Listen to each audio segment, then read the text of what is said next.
El corazón delator, de Edgar Allan Poe. Es cierto, siempre he sido nervioso, muy nervioso, terriblemente nervioso. Pero ¿por qué afirman ustedes que estoy loco? La enfermedad había agudizado mis sentidos en vez de destruirlos o embotarlos, y mi oído era el más agudo de todos. Oía todo lo que puede oírse en la tierra y en el cielo. Muchas cosas oí en el infierno. ¿Cómo puedo estar loco entonces? Escuchen y observen con cuánta cordura, con cuánta tranquilidad les cuento mi historia. Me es imposible decir cómo aquella idea me entró en la cabeza por primera vez, pero una vez concebida me acosó noche y día. Yo no perseguía ningún propósito, ni tampoco estaba colérico. Quería mucho al viejo. Jamás me había hecho nada malo, jamás me insultó. Su dinero no me interesaba. Me parece que fue su ojo. Sí, eso fue. Tenía un ojo semejante al de un buitre, un ojo celeste y velado por una tela. Cada vez que lo clavaba en mí se me helaba la sangre. Y así, poco a poco, muy gradualmente, me fui decidiendo a matar al viejo y librarme de aquel ojo para siempre. Presten atención ahora. Ustedes me toman por loco, pero los locos no saben nada. En cambio, si hubieran podido verme, si hubieran podido ver con qué habilidad procedí, con qué cuidado, con qué previsión, con qué disimulo me puse a la obra. Jamás fui más amable con el viejo que la semana antes de matarlo. Todas las noches, hacia las 12, hacía yo girar el picaporte de su puerta y la abría, oh, tan suavemente. Y entonces, cuando la abertura era lo bastante grande para pasar la cabeza, levantaba una linterna sorda, cerrada, completamente cerrada, de manera que no se viera ninguna luz, y tras ella pasaba la cabeza. Oh, ustedes se hubieran reído al ver cuán astutamente pasaba la cabeza. La movía lentamente, muy, muy lentamente, a fin de no perturbar el sueño del viejo. Me llevaba 1 hora introducir completamente la cabeza por la abertura de la puerta hasta verlo tendido en su cama. ¿Es que un loco hubiera sido tan prudente como yo? Y entonces, cuando tenía la cabeza completamente adentro del cuarto, abría la linterna cautelosamente.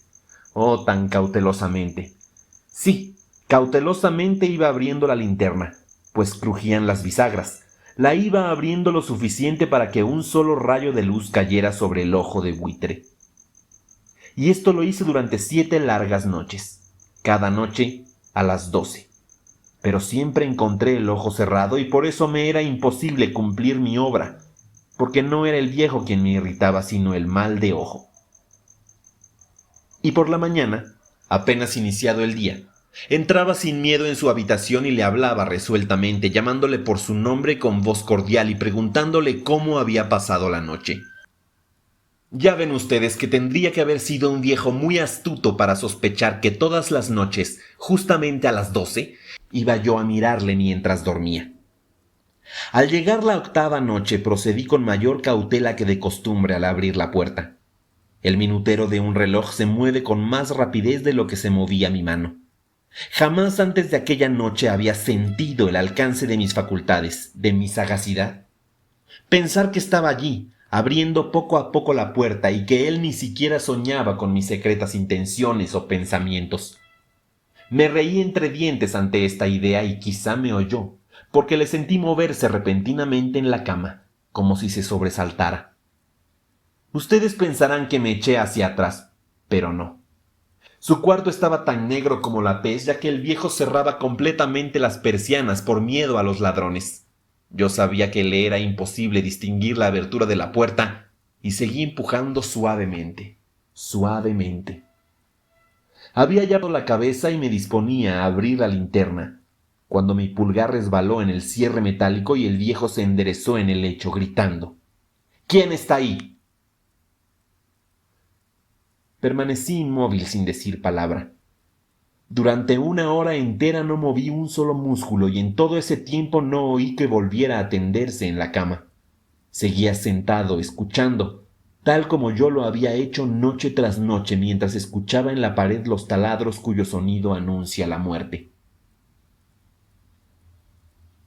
Oí de pronto un leve quejido y supe que era el quejido que nace del terror. No expresaba dolor o pena, oh no. Era el ahogado sonido que brota del fondo del alma cuando el espanto la sobrecoge. Bien conocía yo ese sonido. Muchas noches justamente a las 12, cuando el mundo entero dormía, surgió de mi pecho, ahondando con su espantoso eco los terrores que me enloquecían. Repito que lo conocía bien. Comprendí lo que estaba sintiendo el viejo y le tuve lástima, aunque me reía en el fondo de mi corazón. Comprendí que había estado despierto desde el primer leve ruido cuando se movió en la cama. Había tratado de decirse que aquel ruido no era nada, pero sin conseguirlo. Pensaba, no es más que el viento en la chimenea o un grillo que chirrió una sola vez. Sí, había tratado de darse ánimo con esas suposiciones, pero todo era en vano. Todo era en vano, porque la muerte se había aproximado a él deslizándose furtiva y envolvía a su víctima, y la fúnebre influencia de aquella sombra imperceptible era la que le movía a sentir, aunque no podía verla ni oírla, a sentir la presencia de mi cabeza dentro de la habitación. Después de haber esperado largo tiempo, con toda paciencia, sin oír que volviera a acostarse, resolví abrir una pequeñísima ranura en la linterna. Así lo hice. No pueden imaginarse ustedes con qué cuidado, con qué inmenso cuidado, hasta que un fino rayo de luz, semejante al hilo de la araña, brotó de la ranura y cayó de lleno sobre el ojo de buitre. Estaba abierto de par en par, y yo empecé a ver mientras le miraba. Le vi con toda claridad, de un azul apagado y con aquella horrible tela que me helaba hasta el tuétano. Pero no podía ver nada de la cara o del cuerpo del viejo, pues, como movido por un instinto, había orientado el haz de luz exactamente hacia el punto maldito.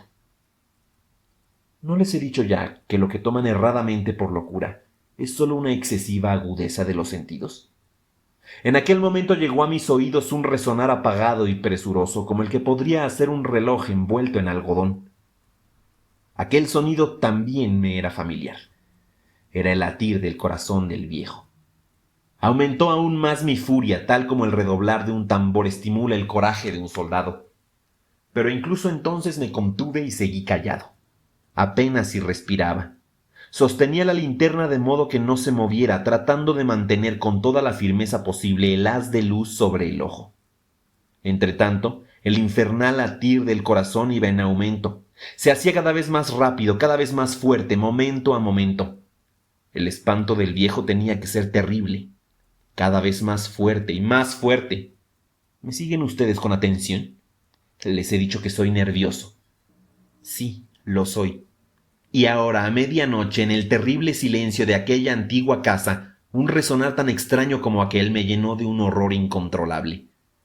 Sin embargo, me contuve todavía algunos minutos y permanecí inmóvil. Pero el latido crecía cada vez más fuerte y más fuerte.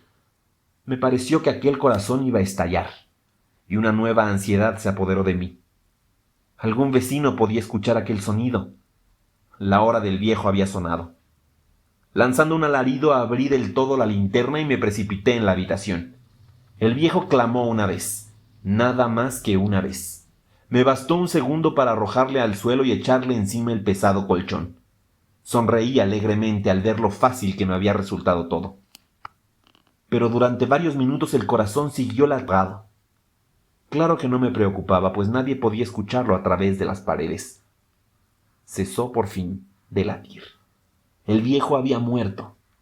Levanté el colchón y examiné el cadáver. Sí, estaba muerto, completamente muerto. Apoyé la mano sobre el corazón y la mantuve así largo tiempo. No se sentía el menor latido. El viejo estaba bien muerto. Su ojo no volvería a molestarme. Si ustedes continúan tomándome por loco, dejarán de hacerlo cuando les describa las astutas precauciones que adopté para esconder el cadáver. La noche avanzaba mientras yo cumplía mi trabajo con rapidez, pero en silencio.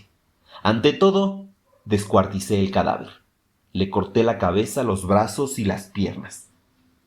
Levanté luego 3 planchas del piso de la habitación y escondí los restos en el hueco. Volví a colocar los tablones con tanta habilidad que ningún ojo humano, ni siquiera el suyo, hubiera podido advertir la menor diferencia. No había nada que lavar, ninguna mancha, ningún rastro de sangre. Yo era demasiado precavido para eso. Una cuba había recogido todo. ¡Ja, ja, ja!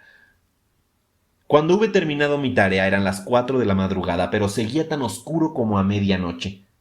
En momentos en que se oían las campanadas de la hora golpearon a la puerta de la calle. Acudí a abrir con toda tranquilidad, pues ¿qué podía temer ahora? Hallé a 3 caballeros que se presentaron muy civilmente como oficiales de policía. Durante la noche un vecino había escuchado un alarido, por lo cual se sospechaba la posibilidad de algún atentado. Al recibir este informe en el puesto de policía habían comisionado a los 3 agentes para que registraran el lugar. Sonreí, pues. ¿Qué tenía que temer? Di la bienvenida a los oficiales y les expliqué que había pasado aquel grito durante una pesadilla. Les hice saber que el viejo se había ausentado a la campaña. Llevé a los visitantes a recorrer la casa y los invité a que revisaran bien. Finalmente acabé conduciéndolos a la habitación del muerto. Les mostré sus caudales intactos y cómo cada cosa se hallaba en su lugar. En el entusiasmo de mis confidencias traje sillas a la habitación y pedí a los 3 caballeros que descansaran allí de su fatiga, mientras yo mismo, con la audacia de mi perfecto triunfo, colocaba mi silla en el exacto punto bajo el cual reposaba el cadáver de mi víctima. Los oficiales se sentían satisfechos. Mis modales los habían convencido. Por mi parte me hallaba perfectamente cómodo. Sentáronse y hablaron de cosas comunes mientras yo les contestaba con animación. Mas al cabo de un rato empecé a notar que me ponía pálido y deseé que se marcharan. Me dolía la cabeza y creía percibir un zumbido en los oídos. Pero los policías continuaban sentados y charlando. El zumbido se hizo más intenso. Seguía resonando y era cada vez más intenso. Hablé en voz muy alta para librarme de esa sensación, pero continuaba lo mismo y se iba haciendo cada vez más clara, hasta que al fin me di cuenta de que aquel sonido no se producía dentro de mis oídos. Sin duda debí ponerme muy pálido, pero seguía hablando con creciente soltura y levantando mucho la voz. Empero, el sonido aumentaba. ¿Y qué podía yo? Era un resonar apagado y presuroso, un sonido como el que podría hacer un reloj envuelto en algodón. Yo jadeaba tratando de recobrar el aliento y sin embargo los policías no habían oído nada. Hablé con mayor rapidez, con vehemencia, pero el sonido crecía continuamente. Puse en pie y discutí sobre insignificancias en voz muy alta y con violentas gesticulaciones, pero el sonido crecía continuamente. ¿Por qué no se iban? Anduve de un lado a otro a grandes pasos, como si las observaciones de aquellos hombres me enfurecieran, pero el sonido crecía continuamente. ¡Oh Dios! ¿Qué podía hacer yo? Lancé espumarajos de rabia, maldije, juré. Balanceando la silla sobre la cual me había sentado, raspé con ella las tablas del piso, pero el sonido sobrepujaba a todos los otros y crecía sin cesar. Más alto, más alto, más alto. Y entre tanto los hombres seguían charlando plácidamente y sonriendo. ¿Era posible que no oyeran? ¡Santo Dios, no! Claro que oían y que sospechaban, sabían, y se estaban burlando de mi horror. Sí, así lo pensé y así lo pienso hoy. Pero cualquier cosa era preferible a aquella agonía, cualquier cosa sería más tolerable que aquel escarnio. No podía soportar más tiempo sus sonrisas hipócritas. Sentí que tenía que gritar o morir. Y entonces, otra vez, escuchen. Más fuerte y más fuerte. Basta ya de fingir, malvados, aullé. Confieso que lo maté. Levanten esos tablones. Ahí, donde está latiendo su horrible corazón.